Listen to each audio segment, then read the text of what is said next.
আমাদের আজকের গল্প পরিবার পর্ব 11, লেখিকা সানজিদা ইসলাম।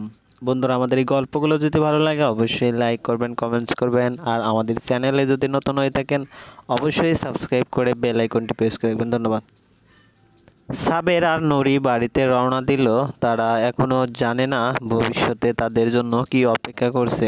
রাবেয়া প্রায় 2 ঘন্টা যাবৎ নুরির খোঁজ করছে। একটু বাইরে যাব বলে বের হয়েছে, কিন্তু এখনও তার খবর নেই।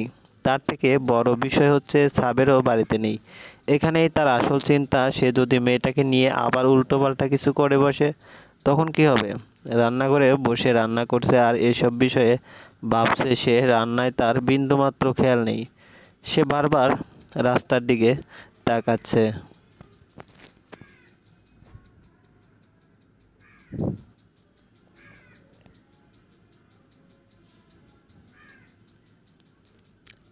আর আর তার এই বেখেয়ালি ভাব অনেকক্ষণ যাবৎ লক্ষ্য করছেন চেয়ারম্যান সাহেবের দ্বিতীয় বউ আরিফা, কিন্তু কিছু বলছে না। রাবিয়া বেখালে তরকারিতে আবার লবণ দিতে নিলে আরিফা তাকে আটকালো। আরে আরে, কি করো বউ? এইমাত্র না তরকারিতে লবণ দিলা, তাইলে আবার দিতাছো কে? ওহ, মনে আসিল না, একটু বিয়া খেয়ালে আসিলাম। তা তোমার খেয়াল আছে কই কইবা? সারা দিন খালি নুড়ি নুড়ি নুড়ি। ওর চাল চলনের দিক কোনো নজর রাখছো? আজকাল তো দিন নাই রাত নাই, খালি সাবেরের লগে ঘোরাঘুরি করে। এই মায়ের চাল চলন ঠিক নাই বো। দেখো, আঙ্গো ভোলা ভোলা পোলারে ফাঁসাইয়া আমাগো ঘাড়েই না চাইপা বহে। আহা আরিফা, চুপ থাকতো। মুখ খুললেই খালি ফালতু কথা বাইর হয়। নুরি কি করে না করে, ওর চাল চলন কেমন তা তোর থেকে জানবার চাই নাই আমি। আমার মাইয়ারে চিনি। আর সাবের আমার পোলা, ওরে নিয়া তোর এত চিন্তা না করলেও চলবো। নিজের কাম কর। শোনেন বউ, পরের মাইয়ার লইগা এত দরদ ভালো না। পর কোনো দিন আপন হয় না, মনে রাখেন। সময় থাকতে মাইয়া বিয়া দিয়া বিদায় করেন, এতে সবার ভালো হইব। এর মধ্যে সাবের আর নুরিকে বাড়িতে ঢুকতে দেখা গেল। দূর থেকে রাবেয়া তাদের দেখে একটা স্বস্তির নিঃশ্বাস নিল। তারপর ভালোভাবে দুজনকে লক্ষ্য করলো। নুরি আর সাবের পাশাপাশি হাঁটছে, কি সুন্দরই না লাগছে তাদের জুটি। রাবেয়ার সাথে সাথে আরিফাও তাদের দিকে তাকালো। তারপর রাবেয়ার দিকে তাকিয়ে বলল, এই মাইয়া একদিন আমাকে ঘরের অশান্তির কারণ হইব। আমার কথা মিলিয়ে নিয়েন। বলে আর 1 মিনিটও দাঁড়ালো না, ঘরের দিকে চলে গেল। রাবেয়া তার কথা আমলে নিল না, এগিয়ে গেল তাদের দিকে। সে সাবেরের দিকে না তাকিয়ে সরাসরি নুরুকে প্রশ্ন করলো, এই সেরি, তোর কি লজ্জা লজ্জা নাই? এত কিছু হওয়ার পরেও তুই আবার বাইরে গেছোস। কই ছিলি এতক্ষণ? আর এর লগে তোর কি?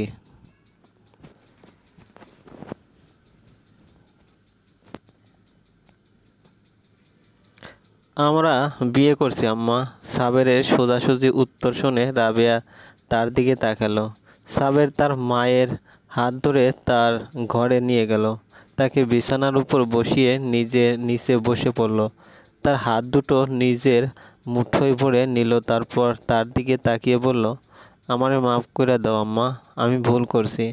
আর আজকে তরে না জানাইয়া এত বড় একটা সিদ্ধান্ত নিলাম, তার জন্য মাফ চাইয়া নিতাছি। আমার কিছু করার আছিল না। তুমি নুরি কেউ আমার লগে কথা কইতাছিল না, আমার কথা শুনতাছিল না, তাই এমন করছি। আর সেই দিন আমি যা করছি সব নেশার ঘরে করছি। আর এখন তো আমরা বিয়াও করে নিছি, খালি এইবার নির্বাচনের অপেক্ষা। নির্বাচনটা শেষ হলে আমি আব্বারে আমাগো বিয়ার কথা জানাইয়া দেবো। একবার বিশ্বাস করছো, মান রাখতে পারি নাই। আর একবার বিশ্বাস করে দেও, ওরে কখনো কষ্ট দেব না, সবসময় আগলায় রাখবো মা। ওর কোনো চাওয়া পাওয়া অপূর্ণ রাখবো না। আমরা অনেক সুখী হবো মা। তুমি খালি আমার উপরে বিশ্বাস রাখো আর আমাগরে দোয়া করো। রাবেয়া সাবেরের কথা শুনে কিছুক্ষণ ভেবে তারপর বলল, ঠিক আছে, কিন্তু যতদিন পর্যন্ত তোগো বিয়ার কথা তোর আব্বারে না জানাতাছি ততদিন তুই নুরির লগে কোনো স্বামী স্ত্রীর মতো মেলামেশা করবি না বলে রাবেয়ার ঘর ত্যাগ করলো। আর সাবেরের মাথায় বাজ পড়ল, বিয়ের পরেও তার নুরির থেকে দূরে থাকতে হবে। সাবের অসহায় দৃষ্টিতে নুরির দিকে তাকালো। নুরি মুচকি হেসে উঠে যেতে নিলে সাবের তাকে হ্যাঁচকা টান দিয়ে জড়িয়ে ধরল। নুরির পিঠ সাবেরের বুকে গিয়ে ঠেকল আর তার দুই হাত সাবেরের হাতের মুঠোয়। তারপর কানে ফিসফিস করে বলল, খুব হাসি পাইতাছে তাই না? বিয়া করছি বউয়ের কাছ থেকে দূরে থাকনের লইগা। আজ রাইতে বাসর কর্মু, রেডি থাকিস, তখন দেখমুনে তোর হাসি কই যায়। বলে নুরিকে ছেড়ে দিয়ে শীষ বাজাতে বাজাতে চলে গেল। আর নুরি জমে বরফ হয়ে গেল।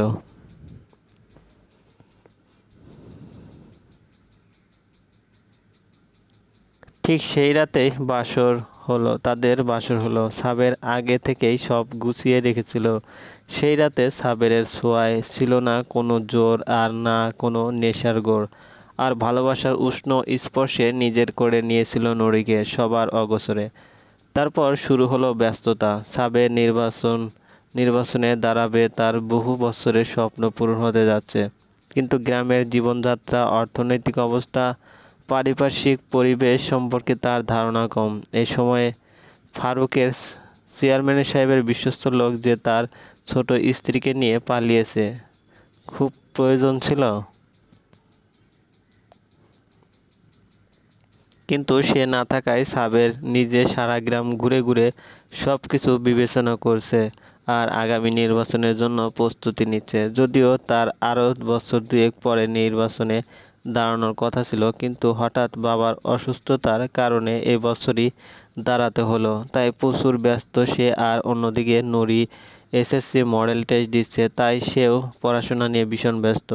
কিন্তু এই ব্যস্ততা নিয়েই সবার অগোচরে চলছে তাদের খুনসুটির সংসার, আর করেছে পাশে থাকার ভালোবাসার হাজারো প্রতিজ্ঞা। এর মধ্যেই হঠাৎ একদিন রাবেয়ার এক দূর সম্পর্কের আত্মীয়ের মৃত্যুর খবর শুনে সে সেদিনই সেখানে চলে গেল।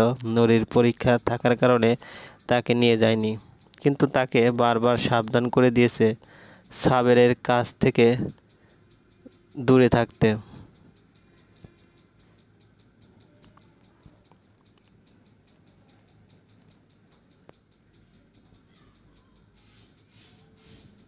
নুরি মনে মনে বলছে, দূরে দূরে থাকবে না চাই।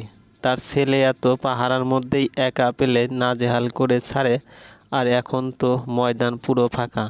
কিন্তু মুখে ঠিকই তার সাথে সায় দিয়েছে।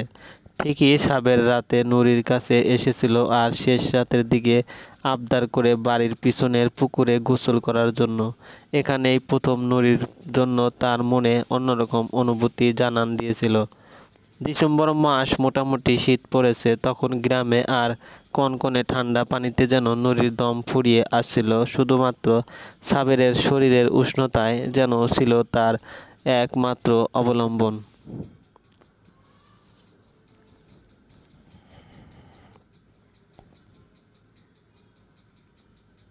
গোসল শেষে সাবের নুরিকে কোলে করে ঘরে নিয়ে যাচ্ছিল, আর নুরি সাবেরকে ঝাপটে ধরে আছে সামান্য উষ্ণতা পাওয়ার জন্য।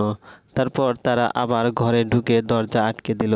কিন্তু তাদের অজান্তে এই দৃশ্য অন্য কারো চোখে ধরা পড়ে যায়।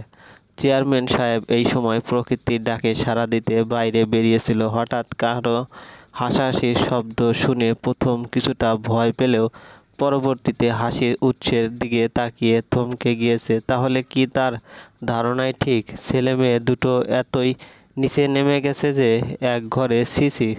কিন্তু সে চুপ করে রইল, অপেক্ষা করলে সঠিক সময়ের যা শীঘ্রই আসবে।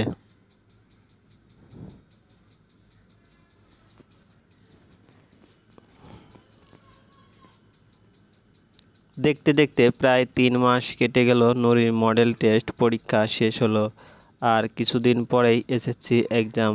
আর সাবেরেরও নির্বাচন ঘনিয়ে এলো, কিন্তু আশা অনুরূপ তাদের দলে আগের মতো এত জনপ্রিয়তা নেই। তাদের একটা সামান্য দুর্বলতাকে বিরোধী দল লুফে নিয়েছে, যার কারণে সাবের কিছুটা হতাশ। এত বছরের স্বপ্ন হঠাৎ করেই হারে পরিণত হলে তা সে সহ্য করতে পারবে না, কিন্তু নুরি তাকে বিভিন্নভাবে অনুপ্রেরণা দিয়ে যাচ্ছে।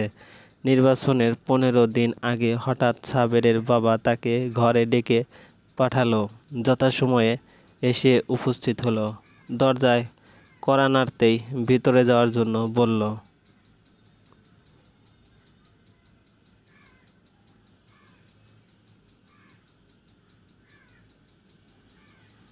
আসসালামু আলাইকুম আব্বা, আপনি নাকি আমারে ডাকছেন? হ, তোমার লগে আমার কিছু জরুরি কথা আছে। কি কথা আব্বা, কইয়া ফালান। আমার আবার একটু মার্কেটের দিকে যাইতে হইব। ওই আনিস সাহেব নাকি নমিনেশন তুইলা নিছে, খবরটা সত্যি নাকি দেখো। আমি তোমার বিয়া ঠিক করছি, 3 দিন পর তোমার বিয়া। চলবে? বন্ধুরা, গল্পগুলো ভালো লাগলে অবশ্যই লাইক করবেন, কমেন্টস করবেন। ধন্যবাদ, ভালো থাকবেন।